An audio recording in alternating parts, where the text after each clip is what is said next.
Are you excited about this episode of Roast the Post? I'm I excited. am so looking forward to it. I kind of get to sit back and relax for this one because you're presenting the post, right? Yep. This one is mine. And for the folks who are watching and listening at home, Jen and I kind of flip every week, and one of us brings a post to the other one, and we don't get to see it ahead of time. It's kind of a fun game that we play to try and mess with each other. We'll see how it turns out. Yeah. So this week's post, let's start with the basics. This job posting is for an e-commerce specialist.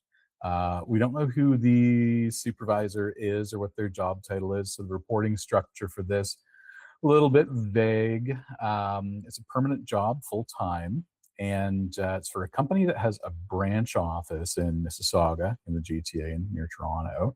And their head office, they're part of a global consortium, is actually in Qingdao, China, which is up on the eastern shore of the country. The industry is consumer electronics and appliances, like fridges, washing machines, all that stuff. And it's kind of interesting that this company is headquartered in Qingdao. That's not typically where you have consumer electronics companies in China domiciled. A lot of consumer electronics companies in China, they tend to be located around the Shenzhen area, at least the newer ones anyway. That's what I found in the kind of decade that I had suppliers in China and was kind of working with them. So I found that particularly interesting. As I was reading about this company, it turned out that they are kind of OG electronics manufacturing. They were founded long before the current wave, and the Shenzhen Economic Zone was even, Special Economic Zone was even kind of like set up. So this company predates all of that stuff. Wow. They were a little bit like RCA making TVs back in like the 60s or whatever. It's got that kind of vibe to it. So I thought that was kind of cool. They operate globally. They're multinational. And what they tend to do is they tend to put branch offices in market in regions where they're selling into, which for big companies, group companies, it's pretty common. You know, you open up a head office for North America, and a lot of companies that don't want to do that in the US, like they tend to set them up in Canada. There's a ton of those type of companies in Mississauga for whatever reason. Right. Interesting. Do you know whether or not they have other, like you mentioned that they set up in other areas? Toronto is just one of many. Toronto is the North American kind of head office, if you will. Okay. There's also an office in the US. There's an office somewhere in Europe for these folks. There's an office in South America, and they have a sales office in Australia. So they're kind of all over the place. Okay, very cool. But this role specifically is for Ontario. Yeah, this role looks to be a supporting role for the North American operation, specializing in e-commerce, which is kind of interesting. But you know, let's take that in stride. Are you ready to roast this post? I'm ready to roast this post. Awesome. So, full job description. Established in 2012, the company, and we're not going to name them because neither of us have lawyers and whatnot. The company's product strategy is to steadily introduce a full range of electronics and appliances into the Canadian market, and branch office, right? This includes a complete line of consumer electronics, home appliances, and home comfort products. At the company, we take pride in our staff. They are the backbone of all that we do. And as we grow, we're looking for talented additions to our team. For our continuously growing business, we're currently looking for an e-commerce specialist to be based in our Mississauga office. Key responsibilities: product page setup and optimization. Oversee the setup and continuous optimization of product detail pages. Ensure alignment with global online assets while tailoring content to local campaigns, seasonal promotions, and market needs. Advertising operations and performance management. And this is all bullet points. Plan and prepare advertising operations to drive traffic and conversion. Develop and maintain online marketing campaigns to support brand and sales objectives. Monitor and analyze key performance metrics to evaluate campaign effectiveness and refine strategies. Then under e-commerce sales growth and target achievement, collaborate with account teams to drive the e-commerce sellout and achieve sales targets of selected retail partners. Develop and execute strategies to maximize e-commerce sales performance. And let's pause there. There's a couple more sections before we get into the rest. But what did you think about that? I think it's interesting. I'm going into that place in my mind of like, okay, you look at the title specialist, e-commerce specialist, but then there's a lot of oversee, plan, develop. But then there's language which to me it means a lot of ownership, but then there's also language that's like maintain and prepare. So that feels a little bit more aligned with the title. I'm a little bit concerned now. It sounds like it's going to be quite a big role. So right now, my first thoughts are I'm very curious to see if the title is aligned properly with the role responsibilities and whatever kind of like leverage and autonomy they're going to have to be able to like see these things through. I'm also a little bit, I never like it when it doesn't list the reporting structure. To Mm. me, I don't understand why. Again, like note to the job seekers out there, if you know the reporting structure, please put the reporting structure because it helps the candidates to kind of like connect the dots and really understand the structure of the organization and the kind of supports that they're going to have. So those are my initial thoughts. What about you? Yeah, it's interesting because a job like this in a lot of organizations would be titled manager, like Mm, e-commerce manager or paid marketing manager, comma e-commerce, stuff like that. yeah, Because you're right, it is a very like wide-ranging job. yeah, So this company they've chosen to title it specialist, which in my mind simply says like, okay, maybe there's not going to be like people reporting to you. You've got ownership of a functional area, but you have no people reports, so you don't have to worry about leadership and development and all that kind of stuff. It was an interesting choice. This is also it is going to be a big job. Um, this because they say in the posting that you're going to be partly responsible for helping to hit the sales targets of retail partners. So really, what that means is that like you're working for the brand, but selling stuff through retail channels, and that could be it could be like a Best Buy type thing where it's a national retailer. It could be regional chains. It could be a whole bunch of different stuff, and maybe those brands, those retailers, will have supporting assets in their organization to kind of help. Maybe they won't. yeah, So it's kind of interesting how that unfolds, especially in consumer electronics. A lot of the time, the brand is really just kind of the manufacturer brand is really just kind of making use of what the retailer offers. So it's like the retailer will turn around and say, "We can put you in this great holiday marketing campaign, $45,000, please," and you do all the work. yeah. That's It's a interesting. really it's a really interesting phenomenon. So I suspect that this person is going to be doing a lot of that. And you mentioned something too, like if there's a certain responsibility for sales for numbers, I'll be curious when we get to compensation, whether or not there's like bonus or commission or any type of like variable compensation that's mentioned. So I guess we shall see. Yeah, we shall see. Let's move on. So we're still in kind of key responsibilities. The next section is sales diagnostics and reporting, all in bullet points. Conduct performance diagnostics to assess e-commerce sellout performance.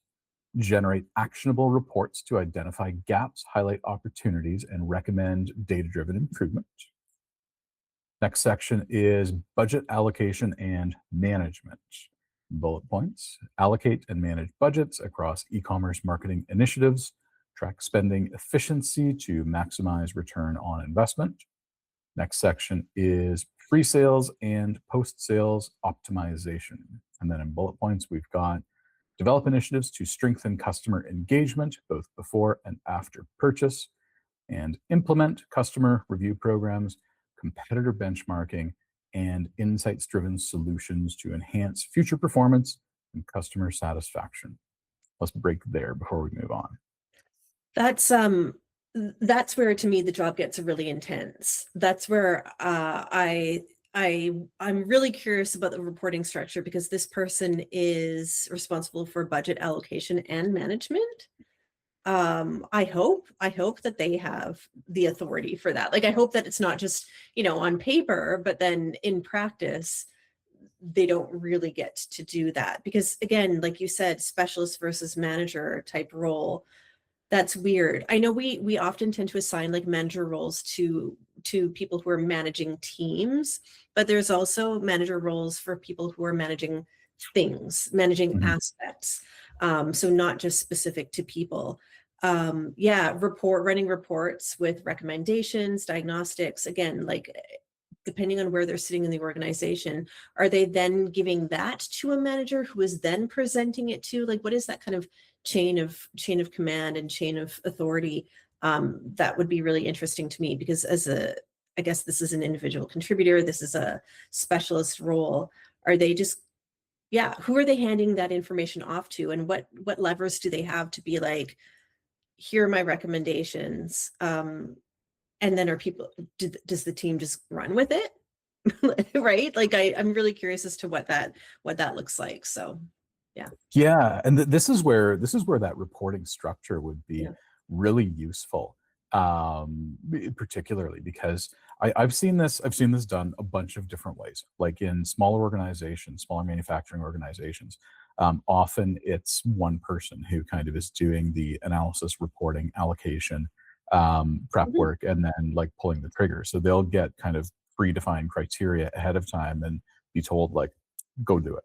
Yeah. Other times, other times they're attached to a marketing group, and they'll do all of the prep work.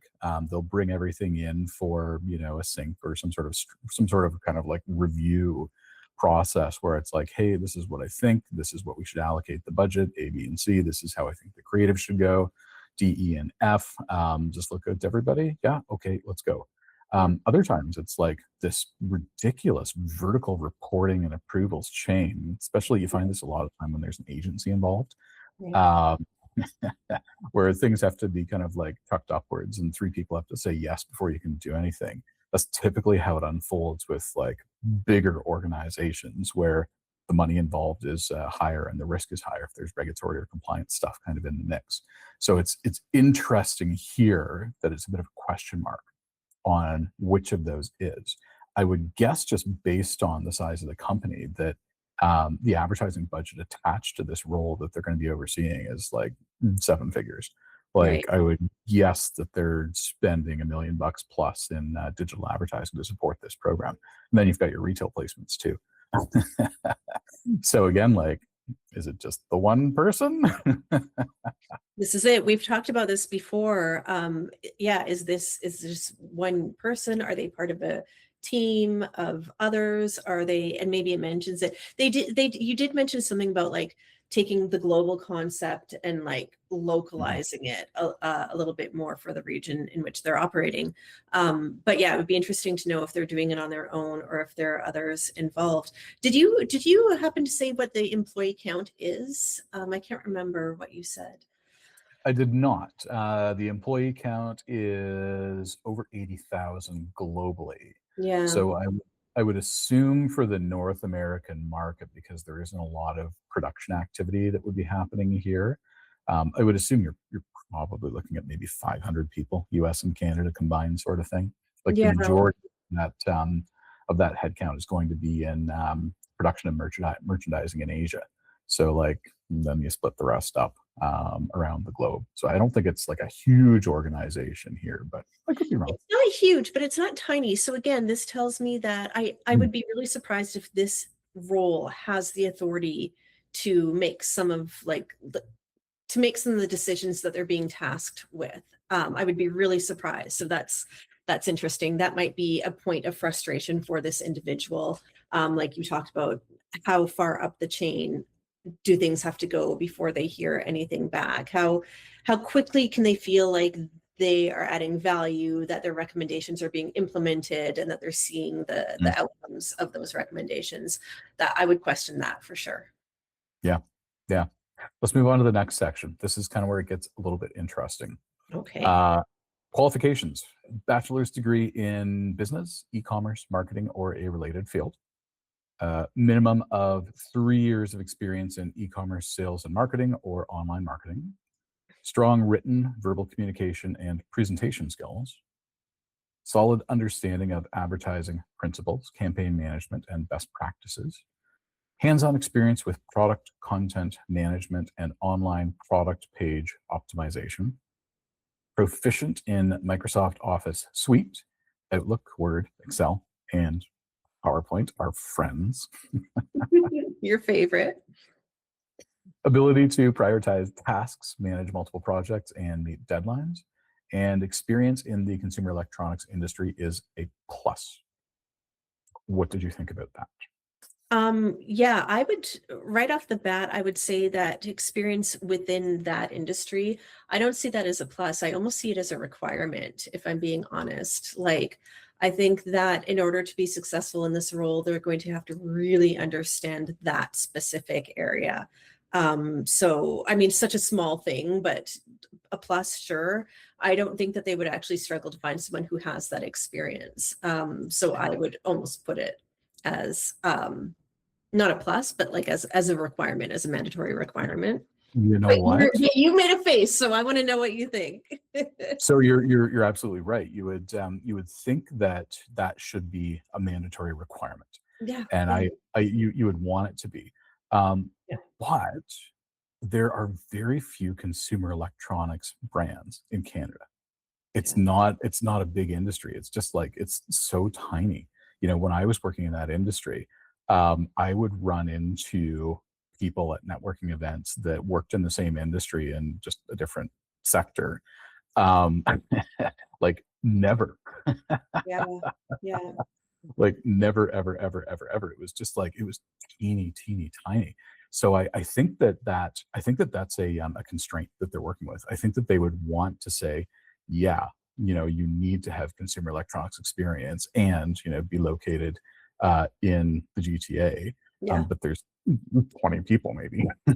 Yeah, and you know what, and you're right. And then we say, I think you said it was an in-person. I can't remember actually if you said it was an in-person role or not. But then that just like narrows the scope a little bit as well. So it's true. Well, yeah, it would be the dream, I guess, to find someone with that experience. I think they're doing the right thing by being like, it's okay if you don't have it, but it would be nice if you did.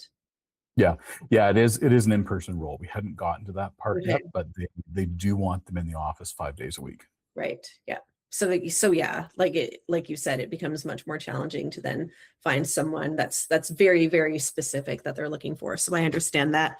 The rest of the requirements, I mean, nothing stood out to me. This isn't my area of expertise. So curious to see if there was anything else for you that seemed iffy. It was kind of normal.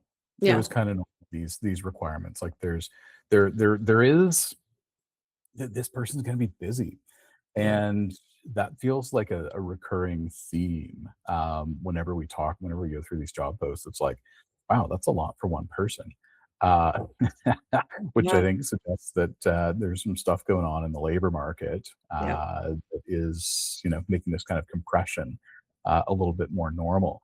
But Mhm. this person is going to be busy. Like, not only are they doing reporting analysis for their online marketing efforts, you know, creating recommendations, whatever else.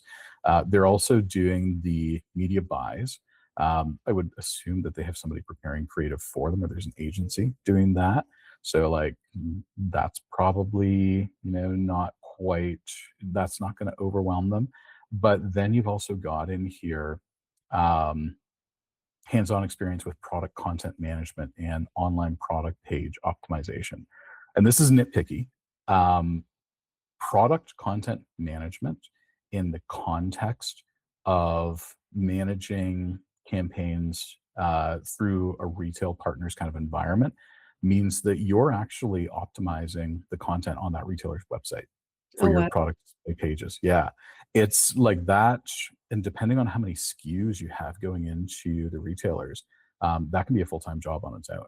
And like Yeah. there are tools and automation and stuff that kind of helps, but if it's being done through an advertising context, a marketing context, you're not just like ensuring accuracy and reliability of the information. You're going in there and saying, hey, what if I change this headline title? Will it show up in search on the retailer's e-commerce site more frequently? And will I get more sales? Like you're Yeah. doing stuff like that all the time. Um, this is a big job. It's a big job. And this is interesting because I know that, organizational structures can shift depending on so many factors, but it would be so nice to see job posting list what supports you have. Again, like what does that team breakdown look like? Yeah. I think it would be Yeah. so cool just to see here's a snapshot of what this team looks like because this role could have support people in place. There could be, maybe there are interns or co-op students. Maybe there's an administrator who helps support some of these things. Maybe the report, they create the content, but then somebody's finalizing that report, zhuzhing it up for a presentation or whatever. Because again, they do mention that they have to have presentation skills as well. So it would be really nice to know what that actual structure looks like because it sounds like a pretty interesting role, to be honest. It's a Mhm. lot of work, but if you have supports in place, then it might be a really sweet gig for someone. But if you're doing it all on your own, then that's when it becomes uh, a lot of work. And so it's hard for people to make proper informed decisions when they don't have all the information. Again, you can throw your hat in the ring and maybe ask questions during screening. Those are good questions to be asking during the interview process. Absolutely finding out what kind of supports are in place, how you're being set up to succeed in the role. Yeah. Yeah, and this would definitely be the kind of job where you would never be bored and Yeah. you'd be learning a lot. You'd be learning so much. But you'd probably burn out. Yes. Yeah. Absolutely. Let's move on to the last section. So it says the company is an equal employment opportunity employer and has an accommodation process in place. If you require a specific accommodation because of disability or medical need, please let us know when selected to take part in our recruitment process so that reasonable arrangements can be made for the appropriate accommodations to be in place as you move through our process. We thank you for your interest in joining the company. Please note that only candidates selected for an interview will be contacted. Then they list off some fringe benefits, casual dress, company events, dental care, disability insurance, discounted or free food, employee assistance program, extended healthcare, life insurance, on-site parking, paid time off, RSP match, tuition reimbursement, vision care, wellness program. They ask ability to commute or relocate. So Mississauga, you've got to reliably commute or plan to relocate before starting work. This is a hard requirement. And then there are there's one application question. What is your salary expectation? Oh no, they lost me on that one. They lost me on that one. So before we get to that, I do like an accommodation. There was something about the way it was worded that I didn't care for. Something about like disability or health need. I can't remember what you said. Do you mind repeating just that one Yeah. If you sentence? require a specific accommodation because of disability or medical need, please let us know when selected to take part in our recruitment process. Okay. Dot, dot, dot, so that we can make arrangements. I feel like they could have just said if you require an accommodation. Like I don't know, there's something about like that specific wording that just doesn't sit right to me. There are all sorts of reasons why someone might require an accommodation. Mhm. And so if you're going to list two of them, list them all. Like I don't know, it just feels really specific to those two reasons. And so Yeah. that I didn't quite like, but I love an accommodation statement for sure. You I know, let's pause on that for a sec Yeah. because you bring up an interesting point. I feel, and I'm probably overthinking this, especially if the person who wrote this job posting, watches the episode and says, "Oh, that's not what I meant. Sorry." Uh, but listing out two of those things that they will give you an accommodation for feels a bit invasive, This because yeah, the, this is the it. subtext is that you're kind of saying we'll give you an accommodation if you have a disability or a medical thing that means you need an accommodation. So you have to tell us what those are because we need to be able to accommodate you. Like it feels like that, even if they're not saying it. And benefit of the doubt, I really don't think that this company is doing that. It's just poorly written, in my opinion. Okay, I think you're naming what it is that makes me uncomfortable with it. I think that they must have Yeah. seen it written somewhere else and just copy and pasted it. But it does feel a little bit like they're trying to catch someone out on something. And I think at some point we need to talk a little bit more about whether or not it's safe for people to ask for an accommodation in the workplace, because it's one thing, or in the interview process, because it's one thing for a company to say that they accommodate, but it's a whole other thing to put yourself out there. And what does that mean? And does that reduce your chances of getting screened into the role? So I think that that's a whole other conversation that we can go into, and maybe a special edition episode of Roast the Post. But so I think we've said enough on that. Discounted or free food? I mean, is it a choice? Because I'll take the free food versus the discounted. And like, do they mean we have snacks in the office? Do they mean that you get my partner works for a company where, do you know what a float card is? Like a preloaded corporate credit card? Oh, is it like a meal plan sort of thing, like what we had in No, uni? it's just like a corporate card, but it's preloaded so that you Okay. you basically get approved funds on your card. But their organization, every employee has a $500 allocation every month for lunches, so they never have to pay for lunch. And it's like, use your $500, right? Like it's pretty cool. That's free food for lunches. But this is interesting to me. Discount, like, do they have a deal with someone? I find that really interesting. Like, I want to know so much more about, because again, if you're going to put it on the job posting, then it means that there's a story to it. There's more to know. And discounted or free food is just such a bizarre thing to me to put. Again, probably overthinking it. I think we're both really good at overthinking it, at overthinking things. But that was just something that stood out to me. It's bizarre. It's odd. I love it. I want to know more. I want the free option, not the discounted option. Well, Um, especially because it's consumer electronics, right?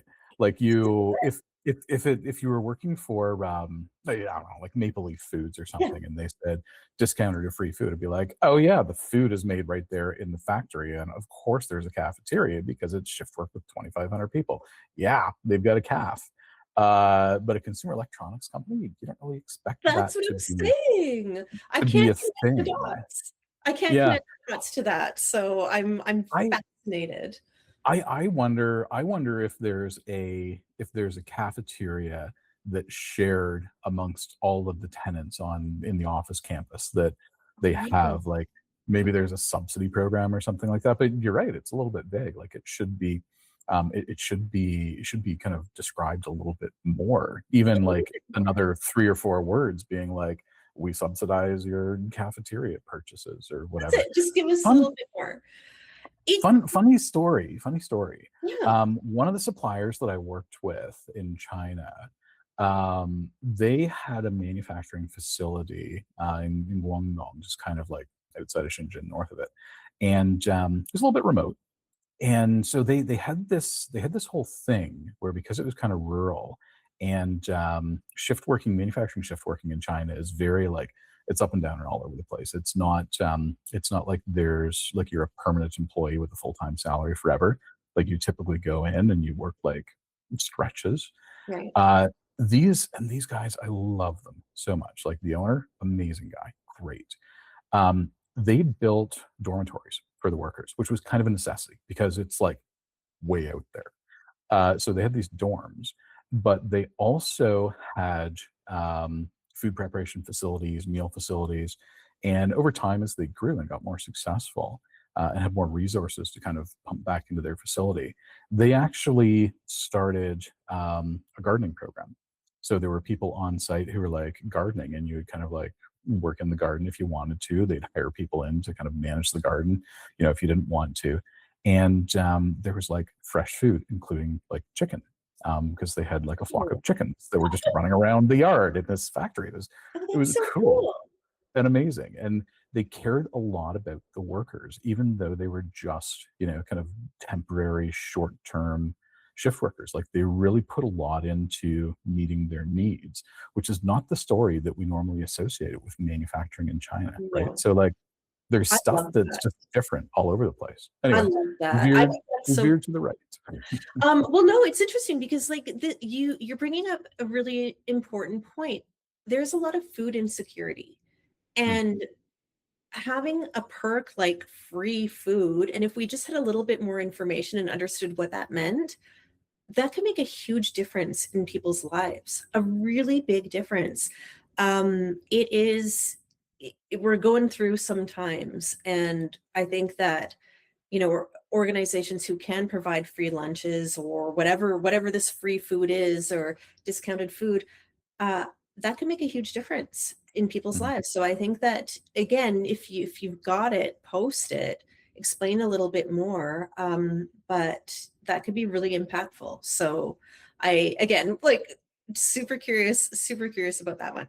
Um, Parking is good for people to know as well. Like for any company posting out there, if you do have free parking, list it. We've talked about this tons of times already. Any perks that you have, you should be listing them because they're differentiators for people. Somebody might be like, oh, I live a bit far out from there, like parking that's going to kill me in that commute, gas money, whatever it is.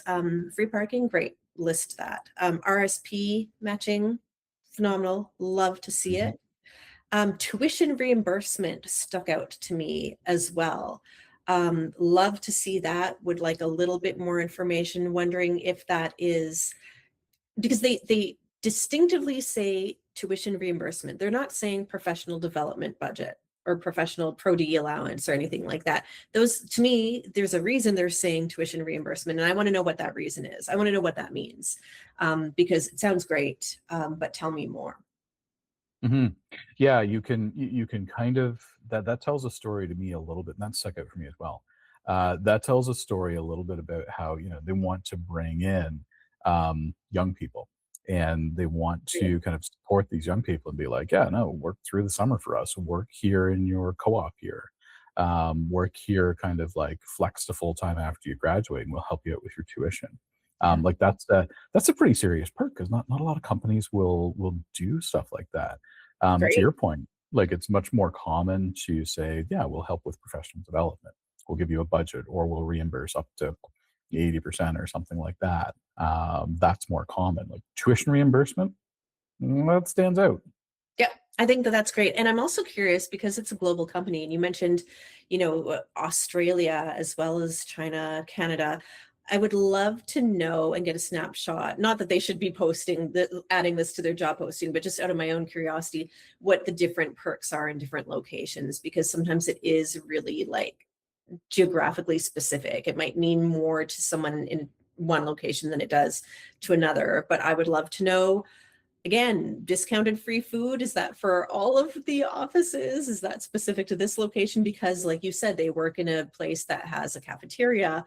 Would be really interesting to know what across the globe, what the different perks look like. And sometimes you can suss that out. You go on the website and they have the careers page or whatever. Some huge companies, and this sounds like this is a really big one, just totally global, they'll have drop down menu for like USA or for Canada or whatever. Mhm, And so all of a sudden you click on that and it's like you're in a completely different environment, a completely different website. They're marketing to completely different people. So I would like to know globally what some of the common thread perks are versus what is kind of like location specific. But that's just again my own curiosity and my enjoyment that I get from nerding out about this type of thing. So we've talked about the perks, the fringe benefits here. Like there's some interesting stuff. I think maybe it's a little bit of a missed opportunity to not, Yeah. sell this a little bit more because Yeah. there is some great stuff in there. But counterpoint, no Mhm. posted Big one. salary, and they specifically said, "What are your salary expectations?" And, a few years ago, super common practice. Every employer would ask that. You'd see that on every job posting, or it would come up in the screening call, right, the first time Yeah. around. But things are different now. You go, and then I've definitely got stuff to say. But I hate it. Like, I hate it so much because, again, we've talked about this before, but job postings are such a good indicator of kind of what the culture is going to be like at the organization. I think when we talk about lost opportunities, which we do on every single episode, and you mentioned it, like showcasing the culture, showcasing what it is about this organization that makes it different. Because I maybe for some people, like working in this kind of like, I don't know, electronics, whatever it is, floats their boat and they're like super psyched about it. But I need to know a little bit more about the organization. And so right off the bat, like to me, that there's trust and it's one-sided, right? And I don't like that. Mm, There's respect and it's one-sided. To ask someone what their salary expectations are for the role is, it's like super mean. I think it's unfair. It's mean.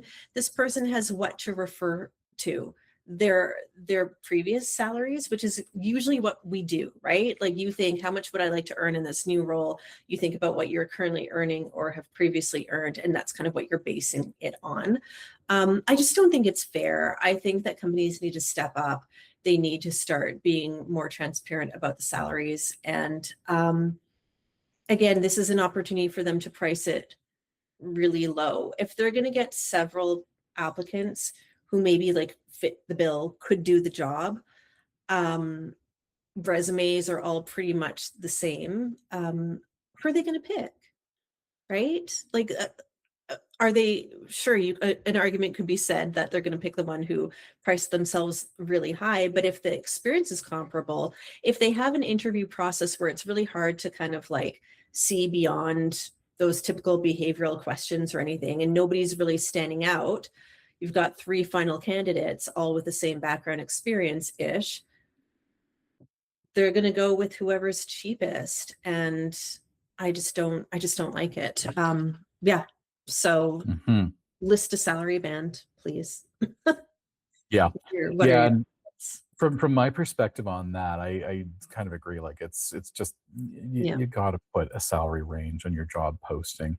Like you've told me before that it's law in a lot of places. It's a Yeah. requirement. But the part that kind of just sticks me a little bit about this one in particular is they're essentially saying that this is a supplier negotiation, and they're going to kind of pit people against each other and take the lowest bidder. Yeah. Yeah. And some people argue that that's appropriate and fine. I'm just not one of them. I don't think that we should be doing that with talent. Um, and it also kind of says to me, um, that they might not know what this job is worth. Yeah. So if you take this in the context of the rest of the posting, and we talked a little bit about how there are a bunch of things kind of jammed in that might otherwise be split out to different roles or have support of an external contractor or agency attached to them, it starts to feel a little bit like they're playing catch up. They haven't Mm. had this capability before, and they're saying, "Oh, we now need an e-commerce marketer because of A, B, and C." Like maybe our customers, our retail partners have asked for it and said, "You need to have someone dedicated to our account." And they're like, "Oh, okay. What do we do?" Yeah. So like they went on a little Google hunt and mashed a couple of things together and said, "Yeah, we think it's this, this, and this, and this, this, and this, and this, this, and this." And wow, we don't know what that costs. Don't worry, the candidates will tell us what they want. It's like, all right, fine. So are you going to take someone who asks for 7% more but is a way better fit and like toss them in the bin? That's weird. and that's Yeah. not a great decision. Yeah. It's interesting to me because I also think, like, why would you say that? And I think it's the reasons that you listed. Like, why would you say what's the salary that you're looking for? Because they don't know what it is. But it also is a reflection of, I mean, shouldn't you have a budget for Hmm. this is allocated for this position? Like, you would have it budgeted, even if it's from like discretionary funds or it was an unexpected expense. Like, you should have that money in your budget. And so you should have some idea of what this role would be earning. And you also raised a good point. Like, so what's wrong then with paying the lowest person to do the job? That's a good question. And it helps to put me in my place a little bit too, right? And I know you didn't mean it that way, but it's a good question. Like, so why wouldn't a company pay the lowest amount to the person? And I think it's because this job is a big ask and they're going to burn out. And I don't see that as a strategic move. I think paying the person the lowest amount is not strategic at all. You've got to pay people an amount that ensures that they're willing to do the work that you're asking them to do, to ensure that it's a fair trade-off. People are willing to put up with a lot more when their pay is higher. They just absolutely are. So yeah, I do find that really fascinating. You said something else that stuck with me, and now I can't remember what it was for the life of me. But I do have a question for you. Mm. Who do you think wrote this job posting? I think that this job posting was written by the person who is going to be managing this role. Mhm. And they asked for some feedback from someone who works in HR ish. Yeah. I don't think that this was put through a corporate HR team. It just doesn't have that feel to it. It's not polished. It doesn't include some of the language that you would expect. And the salary expectation thing, yeah, that really sticks out. It's Yeah. even if it's not a requirement in Ontario, it's becoming really, really common. Like I have a very difficult time when I'm doing my research for the show and I go looking at job postings, uh, which sidebar, I'm getting some really interesting notifications on LinkedIn now. LinkedIn is so confused about like They're what so do you confused. want? They're so confused. They're like, this guy's a consultant. He owns his own business. He's looking for a job. Oh, I know. I know. I agree. I think that it was written by someone who's kind of like adjacent to this work in some yeah, capacity, got some kind of help, but it makes me wonder what their people structure is like, because it doesn't read yeah, corporate HR to me at all, but they must have corporate HR. I wonder if they don't yet have it maybe for Canada or like North America or whatever. It doesn't read to me, it doesn't have like an HR or like people and culture or people operations kind of like fingerprint on it to me. So yeah, that I was just really curious about who you thought would yeah. be It like it it. really it really reads like the line level manager, the direct Yeah, manager, or someone on that team, because the detail that they go into with the duties and responsibilities, like that's detailed. That's detailed. Like that kind of to me says that the person who wrote this has an intimate level of knowledge of what yeah, the functional role is going to be. So I think I think it was the line manager, and I yeah. think maybe somebody said you should hire this person, and they're like, oh, okay. I've got 17 billion other things that I got to do because I'm probably doing this job too. Yes.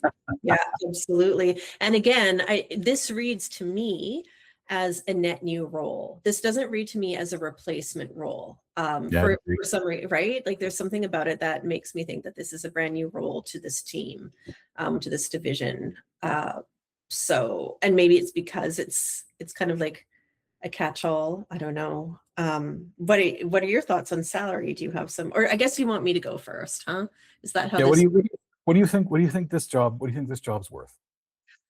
I I have been getting this wrong consistently every time, but since there's no salary posted, doesn't really matter. My best guess is like 85 to 100 is what I was thinking for this role. Again, not familiar with the area. I didn't know about the area until we sat down for this chat, so I don't know if it's in like a pricey neighborhood or what, but I'd say like 85 to 100. Yeah. Yeah, I'm gonna pull a you. I think that there are two price tags that are kind of important to talk about. First one is, what do I think they're offering? And Yeah. the second one, what do I think that it's actually worth? I think that this is titled as specialist, so to me that kind of suggests that in their corporate structure, or org structure, it's going to be kind of an entry level role to their Yeah. organization. Like, there's not going to be, this person's not going to be like high up on the pecking order. Yeah. I think that they're probably offering 70 to 85. Right. I think that that's kind of what it is. Manufacturers operate on really slim margins, so they tend to be cheap. Yeah. Having come from that environment, I know that they tend to be very cheap, very cost conscious. Yeah. What do I think this is worth? 90 to 110 as Yeah. written. But I also don't think that this is a super viable job as it's written. I think that this probably what's going to happen with this role is, I think they're going to find someone that kind of fits, that they kind of like, that they'll take. I don't think they're going to find someone perfect, but they'll find someone that they'll take. That person will join the org. They'll do the things. They'll really struggle because they've got a lot on their plate and probably not a ton of support. So either they'll quit because they're just like burned out, or the org will adapt and the Mm. org will say, okay, this ain't working so well. So we need to redistribute some of these responsibilities. We'll take like this little bucket and put it over here with this other person. We'll take this bucket, put it out with a contractor or an agency, and then we'll reduce the scope of these three other things so that you can actually do the job. If the person is really good and they want to keep them around and they see long-term benefit, that's probably what's going to happen. If the person really struggles and doesn't build relationships in the org, they'll probably just either get fired or say, see you later, guys, I can't do this. Yeah. Could be either. I absolutely agree. And it would be interesting to keep an eye on this role in like the next 6 months, 6 to 8 months, and see if it's posted again. I think that that's another kind of future project for us, is just keeping track of these roles and seeing what's up. There was one we discussed not too long ago that was really a dual role that I just can't imagine somebody can stay at long term. And I would be curious to see, yeah, if within the next 6 months to a year they're reposting for that position. So yeah, we'll keep everyone updated if and when we have that information. And Paul goes to LinkedIn, follows the company, and puts a filter on saying, tell me when this company is hiring, just to confuse the LinkedIn beast even more. Exactly. Yeah. What did you think about this role overall? What would you score it out of 10? Overall, I mean, there were a lot of things missing. There are some interesting things that I wanted to know more about. I'm concerned for myself that I'm starting to build this like bias of, if they don't put a salary, I automatically can't rank it any higher than like X out of 10. I don't want to do that, but I can already like feel myself venturing into that space.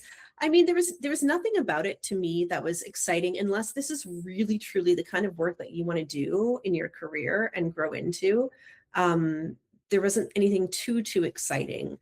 Uh, but I would say, I don't know, maybe like a 5 out of 10. I'm feeling, yeah, it could be better for sure. But like I said, I could see it being interesting to someone who's into that specific kind of work. Yeah, 6 for me. Yeah. 6 for me. That's largely just based on the missed opportunities. Like, there's some really good stuff in here, that had the person who wrote this job post, had they expanded on it, and had they kind of talked a little bit about like the mission or the purpose or the fulfillment that you might get, this could have been a great job post. And consumer electronics organizations, like, sometimes it's boring to work for them, especially if you're in kind of a cog in the machine type role. But sometimes they're really exciting, really fascinating organizations to Yeah. work for, just Yeah. based on the nature of what they do. Consumer electronics manufacturers, like, they're global in scope, no matter what way you cut it. The supply chains are global, sales and marketing chains, like, there's always global elements to it. Like, it can be really exciting. But this one, It's kind of meh. Then the salary thing, right? Yeah, it's a bit bland to me. And I think, you go into interviews and so often are they saying like, "Oh, what made you want to apply to this posting at our company?" Right? Like they want to hear you blow smoke up Mm. their ass a little bit about what is it about this posting? What is it about this organization? But you're not giving much there for the person to say. I mean, yes, okay, go on the website and do your own research and come up with reasons why you're interested in working with this company, but like give a little bit, like to the candidates a little bit more about why it is that they should be excited about working with your company. So yeah, I agree. I that didn't sway me. I stand by my original rating, but respect. Yeah, They pay the bills job posting for sure, and that's yeah, just what it is. totally, totally. Yeah. Well, that's been another episode of Roast the Post. Shall we leave it here?